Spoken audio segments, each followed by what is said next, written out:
అమెజాన్‌లో ఏమైనా వస్తువు ఆర్డర్ చేసి రిటర్న్ ఇచ్చినంక ఏమైనా ఇష్యూస్ ఉన్నాయనుకోండి, అమెజాన్ కస్టమర్ కేర్ వాళ్ళకి ఇక్కడ మెనూలో క్లిక్ చేసేసి కిందకెళ్ళిపోతే కస్టమర్ సర్వీస్ ఉంది కదా! దీన్ని క్లిక్ చేసేసినంక ఇట్లా వస్తది. సో, మనం వాళ్ళతో చాటింగ్ చేసుకోవచ్చు. అండ్ ఇంకొకటేందంటే ఇట్లా మాట్లాడుకోవచ్చు. దీన్ని నొక్కితే మాట్లాడుకోవచ్చు. దీని తర్వాత మనం ఒకవేళ మాట్లాడాలనుకోండి, ఇందులో లాంగ్వేజెస్ వస్తాయి చాలా. మనం ఏ ఐటెమ్ మీద గురించి మాట్లాడాలనుకుంటున్నామో ఐటెమ్‌ని ఇక్కడ సెలెక్ట్ చేసుకోవాలి. సెలెక్ట్ చేసుకున్నాక మాట్లాడొచ్చు. అండ్ ఇంకొకటేందంటే మనకేమైనా ఇష్యూస్ ఉన్నాయనుకోండి, వాళ్ళలో టీమ్స్ ఉంటారనమాట. అంటే టీమ్ లీడరు, వాళ్ళ కింద స్పెషల్ టీమ్ అని, ఇలా కింద ఇంకొకళ్ళని చెప్పేసి ఉంటారు. మనం స్టార్టింగ్ చేసేటప్పుడు వీళ్ళొస్తారనమాట. నార్మల్ కస్టమర్ కేర్ వాళ్ళొస్తారు. వీళ్ళు చిన్న చిన్న ఇష్యూస్ ఏముంటే వీళ్ళు డీల్ చేస్తారు. ఇంకా కొంచెం పెద్ద ఇష్యూస్ కానీ అమౌంట్ సంబంధించి రిటర్న్ అమౌంట్ అంటే మనం తిరిగి ఇచ్చిన ఐటెమ్ గురించి ఏమైనా ఉంటే స్పెషలిస్ట్ టీమ్ వాళ్ళు వర్క్ చేస్తారు. దానికి సంబంధించిన తర్వాత ఏమైనా ఇష్యూస్ మనకు సాల్వ్ కాకపోతే టీమ్ లీడర్స్ అని దానిపైన ఇంకా అట్లుంటారు. మెట్ల కింద నుంచి పైకి అన్నట్టు వీళ్ళందరూ ఒక్కొక్కటి డీల్ చేస్తూ ఉంటారు. సో, నాకొచ్చేసిన ప్రాబ్లమ్ ఏంటిదంటే ఇది తీసుకున్న ఐటెమ్ ఏంటంటే ఇది వన్ ప్లస్ సంబంధించిన నాట్ 3 ఇది రిటర్న్ ఇచ్చేసిన. నేను ఆర్డర్ చేసుకున్న ఐటెమ్ వచ్చేసి ప్యూర్ వైట్ కలర్ అనమాట. ఈ వైట్ కలర్ ఐటెమ్ తీసుకున్నాక ఏమైందంటే నాకైతే ఒకసారి పని చేయలేదు. పని చేయకపోవడం వల్ల నేను కస్టమర్ కేర్‌కి ఫోన్ చేసి తిరిగి ఇచ్చేసిన. సో, అది కొంచెం వర్కౌట్ కాకపోయినా సరే వాళ్ళు ఏం చేశారంటే సింపుల్‌గా ఇప్పుడు నేను 15 రోజులు అవుతుందనమాట. మినిమమ్ 15 వర్కింగ్ డేస్ లోపు అయితే ఎలాంటి అమౌంట్ రిఫండ్ పడిపోతది. ఏ ఇష్యూస్ లేకపోతే. ఏమైనా ఇష్యూస్ ఉంటే మాత్రం ఒకసారి మనమే వాళ్ళకి ఫోన్ చేయాల్సి వస్తది కస్టమర్ కేర్ వాళ్ళకి. సేమ్ ఇందాక చూపించిన ప్రాసెస్ లెక్క.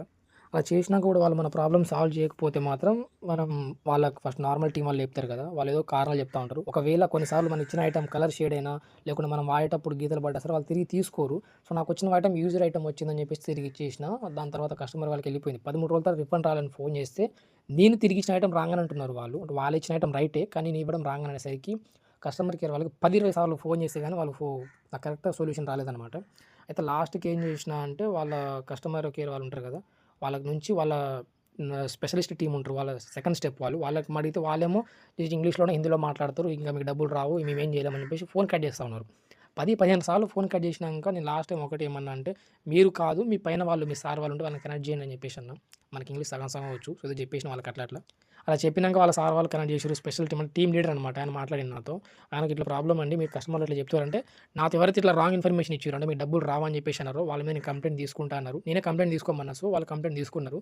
ఇంకొకటి ఏందంటే నాకు రావాల్సిన అమౌంట్ కూడా వాళ్ళు నాకు పంపిస్తామన్నారు. దానికి సంబంధించి మనకు ప్రూఫ్ కింద ఇట్లా వాళ్ళ పేరు వస్తదనమాట. వాళ్ళ టీమ్ లీడర్ పేరు ఇది. ఇట్లా వాళ్ళ పేరు, మనకు సంబంధించిన ఆర్డర్ ఐడీ నంబరు ఇవన్నీ వస్తాయి. ప్లస్ ఇదే మెయిల్ ప్రూఫ్ అనమాట. మనం ఒకవేళ 3 రోజులు, 4 రోజులు డబ్బులొస్తాయి వర్కింగ్ డేస్‌లో అన్నారు. రాకపోతే ఇందులోనే మనం ఈ నంబర్ చూపిచ్చేసి సరిపోతదనమాట. అదే ఒకవేళ లింక్‌ని క్లిక్ చేస్తే మాత్రం మన రిఫండ్ ఎక్కడ దాకా ఉందో కూడా చెక్ సో, ఇలాంటి ఇష్యూస్ కూడా అమెజాన్‌లో కూడా ఉన్నాయి. సో, కస్టమర్ కేర్ వాళ్ళు కొంతవరకు హెల్పింగ్ ఉంటారు. కాకపోతే 10 మందిలో ప్రాబ్లమ్ సాల్వ్ చేసుకునే వాళ్ళు, అర్థం చేసుకునే వాళ్ళు ఒక్కళ్ళే ఉంటారు. సో, జాగ్రత్తగా ఆన్‌లైన్ ఏది వాడినా అమెజాన్ కాదు ఏదైనా వాడినా జాగ్రత్తగా వాడుకోండి.